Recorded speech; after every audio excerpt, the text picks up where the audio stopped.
Next topic है हमारे पास geometrical interpretation. इसकी ज़्यादा समरी में ज़्यादा घुसने की ज़रूरत नहीं है, मेन इसने लास्ट में क्या बोला है वो हम देखेंगे। ठीक है, वो हमारा किसके इक्वल है, वॉल्यूम ऑफ जो पैरेललोपाइड है ना वो हमारा किसके इक्वल होता है, scalar triple product. Scalar triple product आपको एक्सपेंड करनी आती है, दो की क्रॉस प्रोडक्ट, थर्ड के साथ क्या होता है स्केलर वेक्टर और साथ में क्या होते हैं कॉस थीटा। ओके, क्लियर है। नेक्स्ट क्या रहेगा, necessary and sufficient condition that 3 non parallel and non zero vectors A B C are coplanar is A B C is equals to 0। तो हमें ये क्या करना है, प्रूव करना है। सो हमारे पास है कंडीशन इज़ नेसेसरी।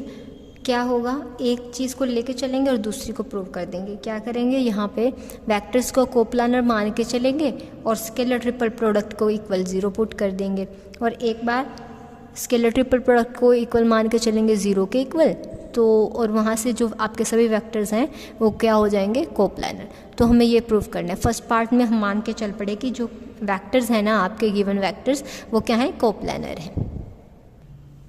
तो यहाँ पे क्या बोला, suppose A B C are 3 non parallel and non zero coplanar vectors as A B C are coplanar, therefore the volume of parallelepiped corresponding parallelepiped is 0। अब क्या है, 3 वेक्टर्स हैं, हम इनको किस तरह से रिप्रेजेंट कर रहे हैं, एक को मान लो एक्स एक्सिस के अलोंग कर दिया, दूसरे को वाई एक्सिस के अलोंग, और थर्ड को हमने कर दिया जेड एक्सिस के अलोंग। ठीक है, अब किसी भी चीज़ का वॉल्यूम किस तरह से निकाला जाता है, लेंथ ब्रेड्थ हाइट, इस तरह से ही फाइंड आउट होती है ना। मान लो मैं इसको क्यूबिकल फॉर्म में कन्वर्ट कर देती हूँ। ठीक है, ये आपका कुछ इस तरह से आपका क्यूबिकल फॉर्म में कन्वर्ट हो गया। उसकी क्या होती हैं, 6 साइड्स होती हैं टोटल, है ना। मान लो क्यूबॉइड मान लेंगे हम, क्योंकि क्यूब के तो साइड्स जो होती हैं पर मीन्स टू से उनकी जो साइड्स की जो आपका क्या कह सकते हैं रेशो होती है या फिर मेज़रमेंट होता है वो इक्वल होता है। क्यूबॉइडिकल इसको कंसीडर करके चलेंगे। अब यहाँ पे क्या है, तीनों साइड्स आपको क्या दे रखी हैं, अलग अलग दे रखी हैं। ठीक है, और वो कोई ए वेक्टर रिप्रेजेंट कर रहा है, एक बी वेक्टर रिप्रेजेंट कर रहा है और दूसरा सी वेक्टर। तो अगर इसका हम वॉल्यूम निकालेंगे तो वो कैसे निकलेगा, length into breadth into height, यही हमारे पास फॉर्मूला होता है वॉल्यूम निकालने का। ठीक है, अब यहाँ पे ये जो वॉल्यूम है वो किसके इक्वल आ रहा है, 0 के इक्वल आ रहा है।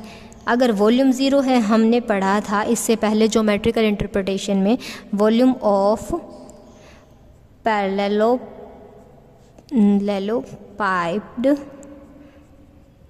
किसके इक्वल होता है, स्केलर ट्रिपल प्रोडक्ट के। ठीक है, तो यहाँ से वॉल्यूम क्या हो गया, 0। वॉल्यूम 0 हो गया है तो हमारे पास जो स्केलर ट्रिपल प्रोडक्ट है वो भी क्या हो जाएगी, 0। यही हमें क्या करना था, प्रूव करना था कि वेक्टर्स को हमने कोप्लानर माना, वेक्टर्स को कोप्लानर मान के हमने क्या दिखा दिया कि जो उसकी स्केलर ट्रिपल प्रोडक्ट है वो क्या आ रही है, 0 आ रही है। ठीक है, अब क्या करेंगे, स्केलर ट्रिपल प्रोडक्ट को मान लिया हमने 0 और प्रूफ क्या करना है कि जो हमारे वेक्टर्स हैं वो क्या हैं, कोप्लानर। किस तरह से करेंगे, अब हमने मान लिया है ए बी सी की जो स्केलर ट्रिपल प्रोडक्ट है वो किसके इक्वल है, 0 के इक्वल है। इसको हम किस तरह से लिखते हैं, 2 वेक्टर्स की क्रॉस प्रोडक्ट साथ में थर्ड वेक्टर के साथ डॉट प्रोडक्ट। अब ये क्या रिप्रेजेंट कर रहा है, जो डॉट प्रोडक्ट होती है ना वो क्या दिखाती है कि वो वेक्टर्स है ना, अगर डॉट प्रोडक्ट 0 के इक्वल आ रही है तो जो जिन 2 वेक्टर्स के बीच में डॉट प्रोडक्ट हो रही है वो क्या रिप्रेजेंट करती है कि वो दोनों वेक्टर्स एक दूसरे पे क्या है, परपेंडिकुलर है। ठीक है, सो ए क्रॉस बी यहाँ पे परपेंडिकुलर है किस पे, सी पे, और जो वेक्टर खुद होता है वो खुद पे भी परपेंडिकुलर होता है। So but A cross B is perpendicular to the plane containing A and B. जो ए क्रॉस बी है ना वो किसके ऊपर परपेंडिकुलर होगा, आपके जो ए और बी को क्रॉस करने वाले होंगे। जैसे अब यहाँ था ए और बी, इन दोनों की हमने क्रॉस प्रोडक्ट कर दी और मान लो ये प्लेन हमारा इस यहाँ पे लाई कर रहा है। ठीक है, ए क्रॉस बी, इन दोनों की क्रॉस प्रोडक्ट करने के बाद ये प्लेन जो है यहाँ लाई कर रहा है। ठीक है, तो ये जो है इस प्लेन ए क्रॉस बी था वो इनके प्लेन पे भी क्या होगा, परपेंडिकुलर होगा। जहाँ पे ए लाई कर रहा था, जहाँ पे बी लाई कर रहा था, वही बोला इन्होंने, जो ए क्रॉस बी है वो परपेंडिकुलर होगा किस पे, ए के प्लेन पे, बी का प्लेन। इन दोनों का कॉमन प्लेन कौन सा है, ये वाला, और ए क्रॉस बी मान लो इस प्लेन में लाई कर रहा था तो ये वाला इस पे क्या हो गया, परपेंडिकुलर हो गया। यही इन्होंने बोला था। ए क्रॉस बी सी पे भी परपेंडिकुलर था, ए क्रॉस बी ए सी पे, ए बी पे भी परपेंडिकुलर है, यानी सी पे था ए बी पे है तो यानी सी भी कहीं इन दोनों के प्लेन में ही लाई कर रहा होगा। इन दोनों के प्लेन में लाई कर गया तो तीनों क्या हो गए, एक प्लेन में लाई कर गए हैं और क्या हो गए हैं, कोप्लानर। ठीक है, अगर कोई 3 वेक्टर्स कोप्लानर होते हैं तो वहाँ पे उन तीनों वेक्टर्स की स्केलर ट्रिपल प्रोडक्ट क्या होगी, 0 होगी। अगर स्केलर ट्रिपल प्रोडक्ट 0 है तो वो तीनों वेक्टर्स क्या होंगे, आपके कोप्लानर होंगे। ये रिजल्ट्स अब फर्दर हम आगे अपने हमारे क्वेश्चंस में यूज़ करेंगे, ठीक है, क्लियर है। नेक्स्ट क्या है, वॉल्यूम ऑफ द टेट्राहेड्रन। इसमें क्या है, 1/6 AB AC AD इक्वल होगा 1/6 ऑफ ABC, यानी 3 वेक्टर्स की स्केलर ट्रिपल प्रोडक्ट के। अब A इस साइड से रिप्रेजेंट हो रखा है, B इस साइड से, C इस साइड से, तो यहाँ पे ये जो लेंथ है ना AB AD AC, ये 3 वेक्टर्स के द्वारा रिप्रेजेंटेड हैं और तीनों की ही स्केलर ट्रिपल प्रोडक्ट साथ में 1/6 अगर हम उसका करते हैं तो हमें क्या मिलेगा, वॉल्यूम ऑफ द टेट्राहेड्रन, ठीक है। सो अब हमारे पास नेक्स्ट क्या है, एक नोट गिवन है, किस तरह से है, if A B C and D are the position vectors of vertices A B C and D of tetrahedron ABCD, then अभी तक ये तो हमने क्या था, नॉर्मली 3 वेक्टर्स गिवन थे, उनके लिए हमने क्या किया, डायरेक्ट दिखा दिया। इन केस अगर हमें 4 फैक्टर दे रखे हों, 4 वेक्टर्स दे रखे हों, तो उस टाइम पे हम क्या फाइंड आउट करेंगे, ए बी फाइंड आउट करेंगे, ए सी ए डी, ठीक है। किस तरह से होगा, ए बी क्या हो जाएगा, बी माइनस ए सी होगा आपका सी माइनस ए डी होगा आपका डी माइनस ए। तो सिमिलरली जैसे हमने ए बी सी लिख रखा था उसी तरह से आ जाएगा B minus A C minus A and D minus A. तो हमारा वॉल्यूम ऑफ द टेट्राहेड्रन क्या हो जाएगा, 1/6 scalar triple product of B minus A C minus A and A minus B, sorry D minus A, ठीक है। तो clear है। अगर आपके पास 4 वेक्टर्स आ जाते हैं तो उनको हमें किस तरह से सॉल्व करना है, अगर उनका वॉल्यूम निकालने को बोल दिया जाए तो वो इस फॉर्मूले से हो जाएंगे, ठीक है। अभी हमने पीछे जो थ्योरम की थी उसमें क्या किया था, अगर वेक्टर्स क्या हैं, कोप्लानर हैं, तो उनकी स्केलर ट्रिपल प्रोडक्ट क्या होगी, 0 होगी, ठीक है। और स्केलर ट्रिपल प्रोडक्ट 0 है तो वेक्टर्स क्या होंगे, कोप्लानर होंगे। इस नोट में क्या गिवन है, 4 points A B C and D with positive vectors A B C and D are coplanar if the volume of the tetrahedron ABCD is 0। अगर ये जो ABCD के वेक्टर्स हैं ना, ABCD, ये कोप्लानर होंगे इफ़ जो वॉल्यूम है टेट्राहेड्रन का वो क्या हो जाए, 0 हो जाए। अगर वॉल्यूम ऑफ द टेट्राहेड्रन 0 हो जाता है तो ये वेक्टर्स जो हैं आपके ए बी सी डी वो आपके क्या हो जाएंगे, कोप्लानर हो जाएंगे, ठीक है। इसको किस तरह से रिप्रेजेंट कर रखा है, 1/6 B minus A C minus A D minus A, 2 के बीच में क्रॉस प्रोडक्ट, थर्ड के साथ डॉट प्रोडक्ट। अब इसको क्या कर रखा है, एक्सपेंड कर रखा है। यानी ये जो स्केलर ट्रिपल प्रोडक्ट्स हैं फॉलोइंग, इनको सॉल्व करने के बाद ये किसके इक्वल आनी चाहिए, 0 के इक्वल आनी चाहिए। अगर ये 0 के इक्वल आ जाएंगी तो हमारे जो वेक्टर्स हैं A B C and D वो क्या हो जाएंगे, हमारे कोप्लानर हो जाएंगे। क्लियर है। ये था 4 वेक्टर्स वाला एक केस था आपका। अब फर्स्ट एग्जाम्पल आता है आपका, find the volume of parallelepiped whose edges are represented bye.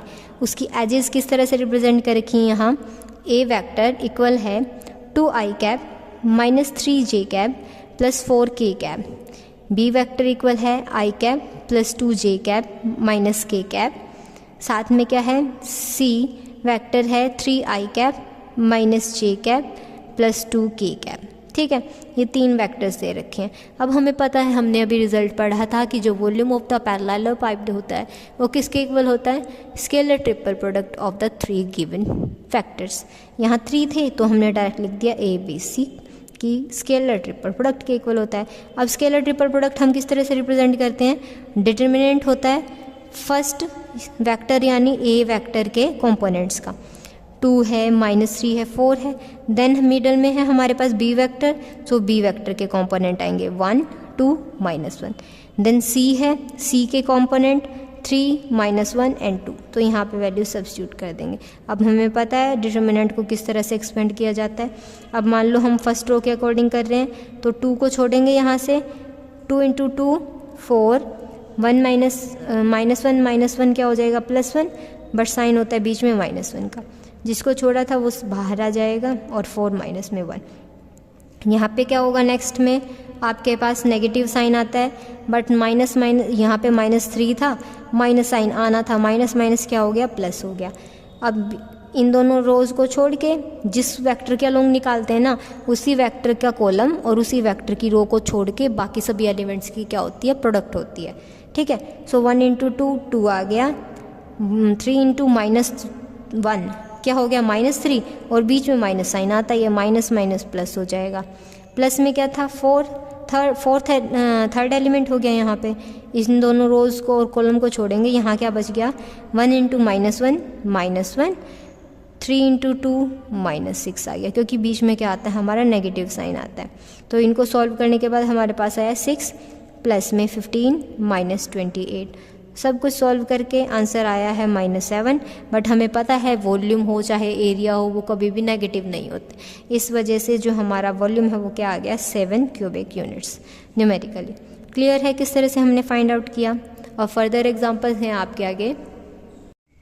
So next example है, show that the vectors a -2b + 3c, -2a + 3b - 4c and a -3b + 5c are coplanar. अब इन vectors को हमें क्या दिखाना है, कोप्लानर। अब हमने थ्योरम पढ़ ली है, अगर किसी चीज़ को हमें थ्योरम कोप्लानर दिखाना है तो उन तीनों वेक्टर्स की जो स्केलर ट्रिपल प्रोडक्ट होगी वो क्या होनी चाहिए, 0।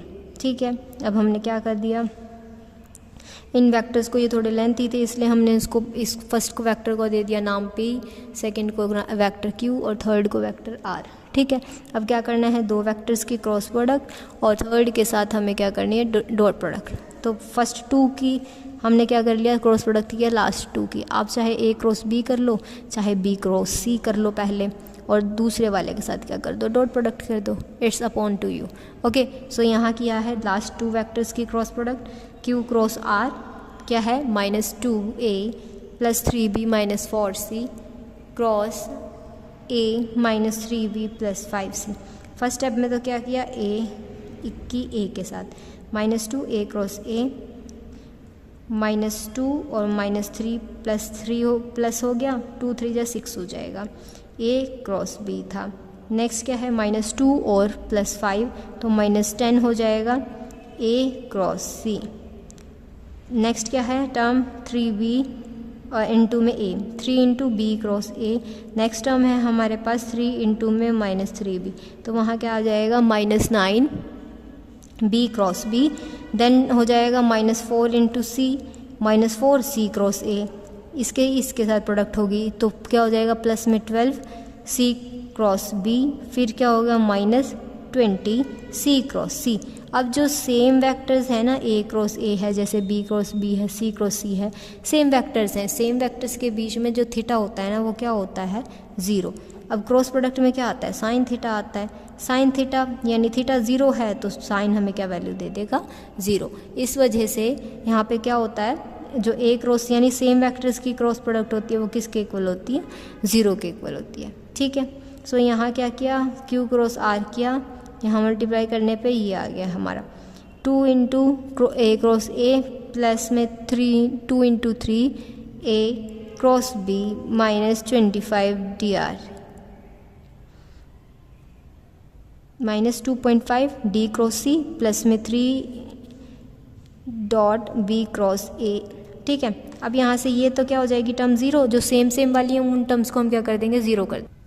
नेक्स्ट कौन सी आ जाएगी आपके पास, b क्रॉस b, ये 0 हो जाएगी। यहाँ से c क्रॉस c 0 हो जाएंगी, तो रिमेनिंग टर्म्स हैं 6 a cross b -10 a cross c plus 3 b cross a, 15 b cross c -4 c cross a plus 12 c cross b। ठीक है, अब हमें पता है जो क्रॉस प्रोडक्ट्स होती हैं ना वो नेगेटिव साइन के साथ रिप्लेस होती हैं। a क्रॉस b है तो b क्रॉस a होगा तो विद नेगेटिव साइन आएगा। c क्रॉस a है, a क्रॉस c कराना है तो नेगेटिव साइन के साथ होता है, और अगर b क्रॉस c है, c क्रॉस b कराना है तो भी नेगेटिव साइन के साथ होता है। ठीक है, तो यहाँ पे क्या होगा, a b था और कहाँ पे है ये क्या हो जाएगा, -3 ab, यहाँ पे कर दिया कंबाइन। ये क्या था, -10 AC, और फिर नेक्स्ट क्या है, AC कहाँ पे आपका टर्म, ये रही C क्रॉस A। अब इसको AC बना लो चाहे उसको CA बना लो। ठीक है, तो यहाँ क्या हो जाएगा, इसको बना देंगे यहाँ पे C क्रॉस A, यहाँ क्या हो गया +10 C क्रॉस A। नेक्स्ट था, इसको हम इंक्लूड कर चुके हैं, ये रह गई है 15 B cross C। Next term क्या है 12 C क्रॉस B। इसको चेंज करेंगे यहाँ से तो माइनस में क्या हो जाएगा 12b क्रॉस c। अब एलिमेंट्स के जो बैक साइड है -2 से अगर आप बोलो तो वेरिएबल्स बोल सकते हैं, या फिर जो कॉन्स्टेंट्स थे जो सभी में कॉमन थे वो क्या हो गए, कॉमन हो गए। सो a क्रॉस b यहाँ पे भी और यहाँ पे भी। सो 6 - 3 3a cross b, 10 - 4 6c cross d, 15 - 12 3b cross c। तो यहाँ पे आपका जो, अब ये तो हमने क्या की थी, सिर्फ क्रॉस प्रोडक्ट की थी। अब इसके बाद हमें कहाँ जाना है, डॉट प्रोडक्ट पे। डॉट प्रोडक्ट के लिए थर्ड एलिमेंट चाहिएगा, वो क्या था आपका 3 इंटू में a cross b plus b cross c cross a plus 3 into में b क्रॉस c, ठीक है। और साथ में क्या चल रहा था आपका p वाला वेक्टर, p क्या था a cross a dot subtraction sign 2b plus 3c। अब यहाँ पे क्या हो जाएगा, प्रोडक्ट होगी फर्स्ट एलिमेंट की इन दोनों से प्रोडक्ट a b हो गया, नेक्स्ट की फिर सेकंड की फर्स्ट की नेक्स्ट से a c b हो, क्या है यहाँ पे b, c a ऑलरेडी था और साथ में क्या हो गया यहाँ पे क्या किया है फर्स्टली, अच्छा a की अभी यहाँ इसके साथ मल्टीप्लाई हुई है, यहाँ क्या हो गया a c a, ठीक है।